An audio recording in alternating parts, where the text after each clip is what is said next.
Rental arbitrage, understanding both sides. Sure, it's the shortcut to ownership without the ownership.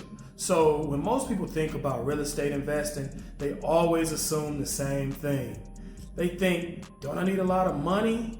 How much will I need? They always believe you need a large down payment. Now, they always like, I need credit, my credit score is low, right? What about the mortgage approval or the cash reserves or years of savings that I need to even have ownership in a property? So for many people, these requirements become barriers. Now, as a result, they never get started. Now, rental arbitrage changed all of that. It definitely did for me. I became the king of rental arbitrage, trust me. So rental arbitrage is one of those few business models that allows someone to control a real estate asset without actually owning it. Now, think about it for a moment if you can.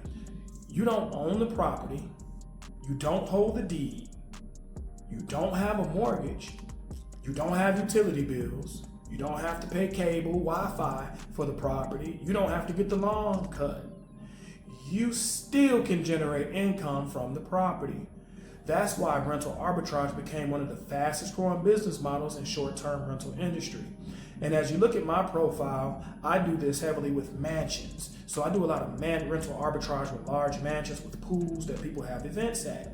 So, however, before jumping into this business model, it's one thing important that you need to understand. Both sides of it, the pros and cons, right? So too many people always focus on the rewards first. So successful entrepreneurs understand both rewards and the risk. So today we're going to talk about discussing the advantages and the disadvantages and the realities of rental arbitrage. Because in business, understand that both sides of the coin is what protects you. So what is rental arbitrage? Rental arbitrage occurs when you lease a property from a landlord and then legally rent that property out as a short-term rental. You create profit from the difference between the monthly lease payment that you're paying them and the income generated through the short-term rentals. For example, suppose you lease a property for $2,000 per month and you do a 6 months lease with the owner. You generate $4,500 per month through Airbnb bookings. Now, after expenses, you get to keep the difference as the profit. So you don't own the property, right? So there's no expenses there as far as paying the electric bill, for example. So, but yet you're operating the business as an asset. So this concept is called control without ownership. And throughout history, many wealthy people have understood a powerful lesson. Control often creates wealth faster than ownership. It can. So the monopoly lesson, when you think in those terms, is that many players spend the entire game trying to buy property, when the smartest players focus on controlling assets that generate income. You ever made a deal with another player like, hey, I get 10 free lands on your spot, right? That's almost like what we're talking about here. So instead of waiting years to buy a property, you can begin learning from the business today. So instead of saving hundreds of thousands of dollars, you can learn how operators operate and how these things work, how the marketing works, how the guest management system works, and how hospitality, you can do this with much less risk. So rental arbitrage is often a training ground that prepares entrepreneurs for ownership later. So that's exactly how many successful operators started. You see, I was operating a mansion before I even owned my first house. Peep that lesson. So they learn how to run a business, and that's exactly what I did, and to acquire an asset later. So the advantages of rental arbitrage, let's get into this and let's talk about the positives of it, okay? So because there are many, let's count them down. One, first advantage is low initial investment or none. This is the biggest reason people enter into rental arbitrage. Compared to purchasing a real estate, it's a shortcut cost and can be dramatically lower. So when purchasing your property, you may need a down payment, closing cost, furniture, reserves, repairs, all of these things, right? But rental arbitrage eliminates all of those very large expenses. The down payment is gone because the homeowner already made that. So in some situations, entrepreneurs enter deals with very little money out of the pocket. So it lowers the barrier to entry, and the barriers often are what prevent people from taking action. So for some with ambition but limited capital, right? So you have ambition but your capital is limited, rental arbitrage could be a powerful starting point for you. Number 2, it lowers your financial risk. Ownership comes with responsibilities and finance expenses, right? But when you own a property, you're responsible for a roof replacement, right? What if your HVAC goes out? You have to pay for that. Plumbing failures. What if your microwave or refrigerator goes out? You got to pay for that. What if you have foundational issues? Oh, don't forget Uncle Sam and the property taxes, right? And then the mortgage obligations. All of that comes along with ownership. However, rental arbitrage removes all of those ownership risks. So you generally avoid major repair expenses, the property tax increases, the market value fluctuations on the property, the mortgage debt you don't have to think about. So your exposure is significantly smaller. That doesn't mean that there's no risk. It simply means the risk profile is very different. Advantage number 3, scalability. One of the biggest strengths of rental arbitrage is speed. Purchasing multiple properties requires capital, financing, good credit, debt capacity. So rental arbitrage, you can often scale faster. You can often get multiple properties. That's why it's good to be good in this business, and you don't have to look for properties. People will find you because you help their properties cash flow. Okay, so a person who learns one successful system can potentially replicate it and multiply it over and over again. One property becomes 2. 2 eventually becomes 5, and 5 becomes 10. Don't believe me? Check my portfolio out, right? So the growth potential can be substantial when systems are in place. Now, advantage number 4, flexibility. Ownership creates performance. Leases create flexibility. If a market becomes unfavorable, you may have the options the homeowners don't, right? You can relocate. You can change markets. You can exit under your leasing terms. Now, pursue stronger opportunities if you need to. So flexibility is very valuable in this business as things change, especially in industries that change rapidly like this one. So advantage number 5, immediate cash flow. One reason many investors love rental arbitrage is the potential for immediate income. So traditional real estate often requires years of appreciation before significant wealth is realized because they're digging themselves out of the hole. Now, rental arbitrage focuses on monthly cash flow. So when properly managed, income can begin almost immediately. For entrepreneurs seeking active income, this can be very attractive. So the disadvantage of rental arbitrage, let's get into that. So let's discuss what many people ignore. Every business model has weaknesses. Rental arbitrage is no exception. Disadvantage number 1, lease restrictions. This is the number 1 mistake new operators make. So not every landlord permits short-term rentals. So sometimes you may go into it thinking that you can sublease it, and you can't. So you have to get that clear. And not every apartment complex allows subleasing as well. So you have to be very mindful. So not every lease permits Airbnb activity. You have to be mindful of that. So ignoring lease terms can create serious problems down the road. And you can't be sneaky because you will get caught. Everything always comes to light. So always obtain written permission. Always verify the rules. always understand the agreement. One signature can protect your business. One oversight can destroy it. Disadvantage number 2, market saturation. Not all markets are equal. Some cities have thousands of listings competing for the same guest.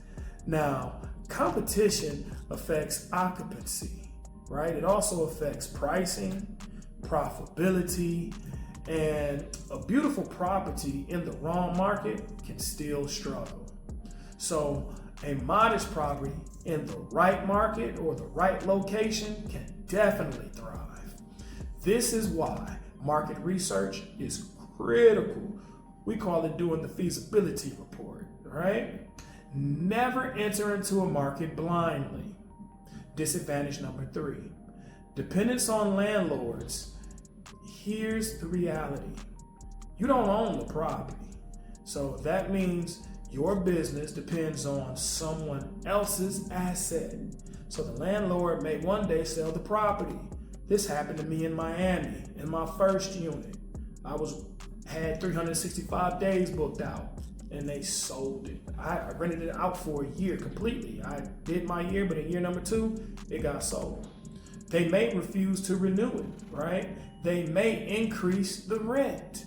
So the decisions that a landlord can make can impact your business. So control without ownership is powerful, but it's still different from ownership. Disadvantage number 4, regulatory risk, like local governments consistently reviewing short-term rental regulations. Rules can change. Permits can change. Now you got to pay X amount of dollars to rent the property out. Licensing requirements can change. Taxes can change, right? So what is allowed today may not always be allowed tomorrow. This is why successful operators stay informed. Ignoring regulations is not a strategy. Compliance is a part of the business, okay? Disadvantage number 5, operational complexity. Many people think that Airbnb is passive income, but it's not. Well, at least not in the beginning.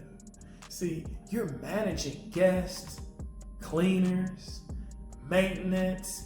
You have to deal with the dynamic pricing because pricing go up and down. You have to know when to charge for what season or what festivals or what conventions are coming in town. That's your research and your time and your energy. You also have to deal with your reviews, your inventory, any emergencies that may pop up. So that's not passive. So as properties increase, complexities increase. Growth requires systems. I'm gonna say that again. Growth requires systems. Without systems, success eventually becomes stress. Disadvantage number 6, variable income. Unlike a traditional lease with fixed rent, short-term rental income fluctuates. Some months will exceed expectations and some months will be disappointing. Like for this property here, June and July are my best months. But you know, when school starts back up, it slows down. So you have to think about seasonability. You have to think about your market conditions, your competition, economic trends, your travel demand. The variability requires preparation. Successful operators build reserves. They plan for the slow seasons before they arrive. That's the part of having experience because you'll understand those trends. So comparing both sides, let's simply do a comparison. Capital, that's a pro. Low startup costs, that's a pro. But here's a con. The longer you're there, you're not building no equity. There's no equity accumulating for you. That goes towards the owner as you're paying his mortgage. So the risk is not receiving any equity, but a pro is lower financial exposure. Now a con would be you have to depend on your landlord and he may not renew to you, right? And those things can affect your business. But there's also a pro. You can faster expand your opportunities because you don't need down payments to get more properties. You just need to have a good track record. Also, more operational complexity, right? And flexibility is always a pro for you. The ability to move into different markets is always a pro for you. But a con is lease restrictions. You have to be very mindful of those, right? Can you even do Airbnb or sublease here, right? Also, the pro is potential cash flow.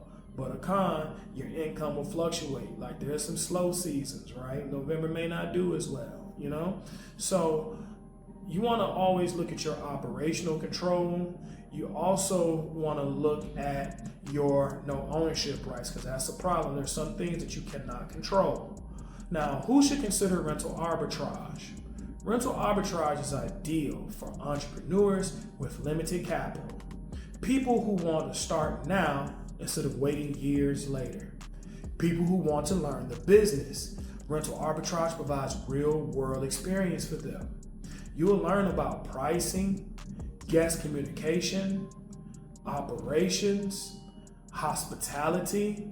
You'll also learn about marketing and just how to take good pictures, right? So that your listing can get its best foot forward. So those lessons are invaluable, and you can learn those through rental arbitrage. Now, people located in strong markets, like, markets with strong tourism or business travel, or have a lot of events, or even high corporate housing or demands. These are demands that create opportunity. Now, who should avoid rental arbitrage? Let's be honest. This business isn't for everyone. People seeking passive income, if you're looking for money with no effort, this ain't it. There's some effort that you have to put into it. At least in the beginning, right? That's when you have to put in the most work. So this business does require some work. It requires you putting in systems. It requires oversight. It requires management. And people in highly regulated markets, some locations can create so many restrictions that profitability becomes difficult. Always understand local regulations before entering a market. Now, people unwilling to manage operations on rental arbitrage, you see, rental arbitrage is a real business model. So businesses require management. Guests don't stop having needs just because you're tired.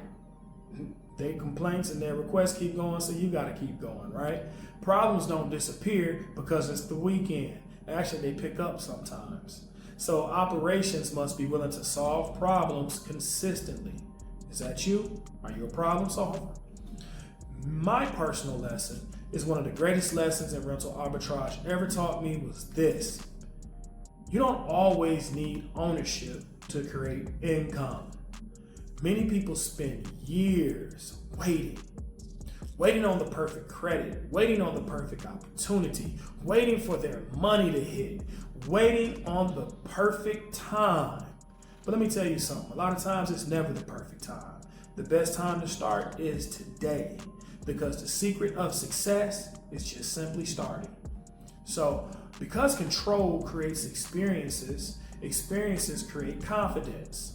Confidence creates income. Income creates options. And options eventually lead to ownership.